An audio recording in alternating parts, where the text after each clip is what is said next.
Hello students, now let us go with the third part of hereditary and evolution. So in this we will be learning about the scientist Charles Robert Darwin.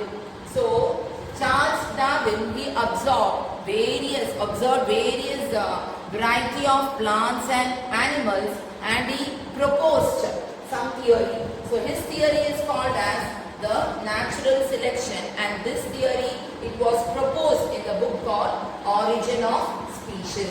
What did he say? He said that all organisms, they reproduce prolifically. So what is the meaning of the word called prolifically? Where they reproduce in large numbers. So they reproduce prolifically and they compete in a life-threatening manner for food, water, etc. So when they compete with all these organisms, when they compete with each other, when there is competition, there will be some organisms which are able to adjust and go ahead. So he said that those who are able to adjust, so fittest will survive and the rest will perish. So those who are able to adjust with the environment, they will be surviving, and those who are not able to adjust, they will die. So this is how he said that the fittest will survive and the rest will perish. So Charles Darwin's theory, it was a big milestone in evolution.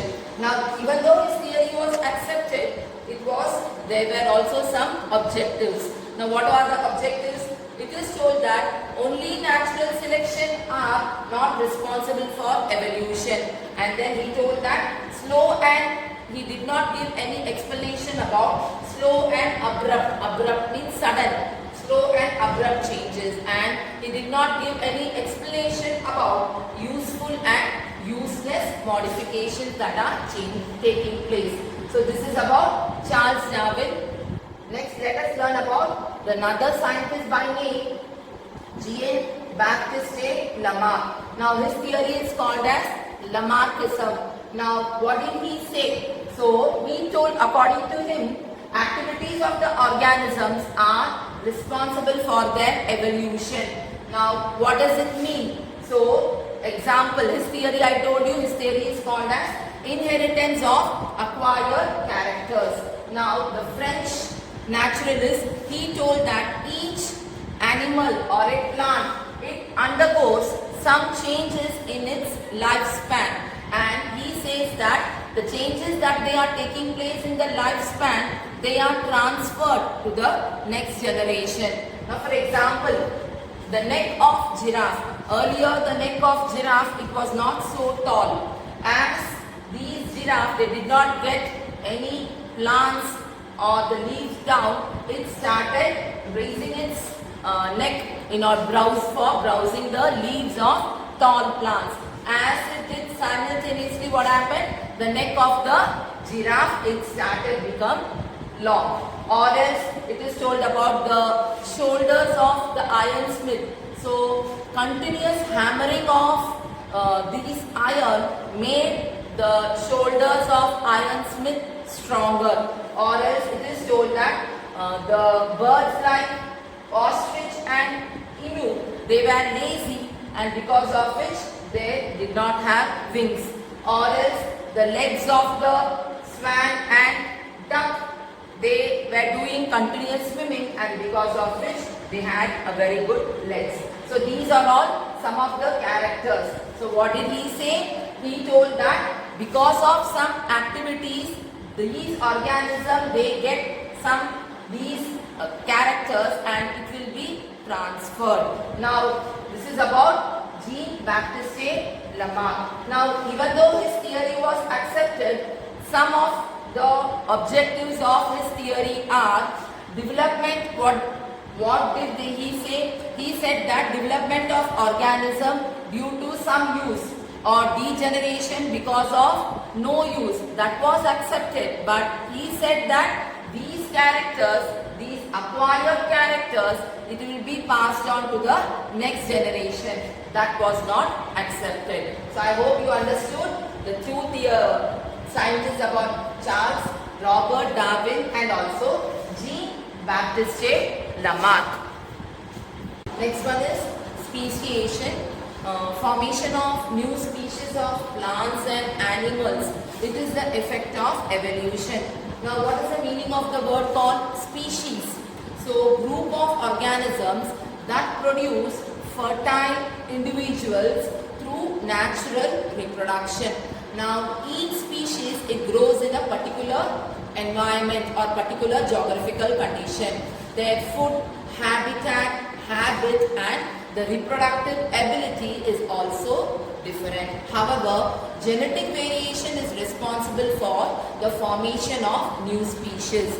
Besides, geographical and reproductive changes are also responsible. Similarly, this geographical and reproductive isolation, it leads to speciation. So here let us learn about the origin of evolution, which I have written here. So around 7 crore years ago, dinosaurs disappeared and ancient animal like lemurs evolved. Later on, 4 crore years ago, these ape-like animals, in them tail disappeared. There were enlargement in the brain and hands were also appeared, and they are called as Egyptopithecus. And these ape-like animals, they are called as gibbon or orangutan, and they were present in South and Northeast Asia. Later on, around 2.5 crores years ago, they were called as Dryopithecus, and they use their hands for eating and for doing other work.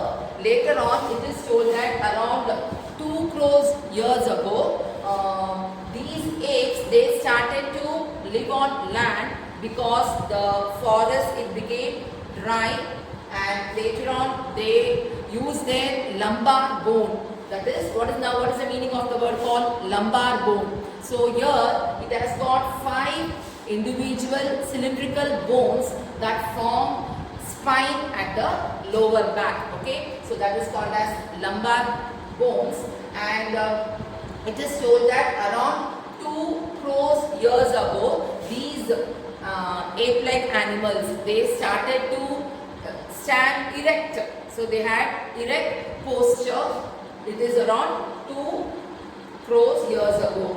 Later on, around 1 crore years ago, they were called as, evolved as, they are called as Ramapithecus, and they were present in East Africa, and they were looking human-like. Okay. Next one, around 40 lakh years ago, they are called as Australopithecus, and these apes, they were, the size, were grown up in size, and they were intelligent also. And around 20 lakh years ago, they were little bit skilled, and they belong to the member of genus Homo. Later on, around 15 lakh years ago, these had erect posture. They started walking, and they were present in China and Indonesia. Later on, 50,000 years ago, they were called as Homo sapiens. Here earlier they were called only Homo. Then here this is called as Homo sapiens. Later on, 1,50,000 years ago, they were called as Neanderthal, and these are the example of wise man. Later on, around 50,000 years ago, they were called as Cro-Magnon. So in this way, evolution, later on it became faster and faster. Around, it is told that around 10,000 years ago, they were called as wise man, and they started doing agriculture. They started rearing cattle. They established cities, and cultural development took place, that is around 10,000 years ago. Later on, 5,000 years ago, the art of writing evolved, and thus history had been studied. Around 400 years ago, modern science emerged. Around 200 years ago, industries, they started developing. So we have reached to this stage that we are still searching the details of the roots of evolution. So this is about human evolution.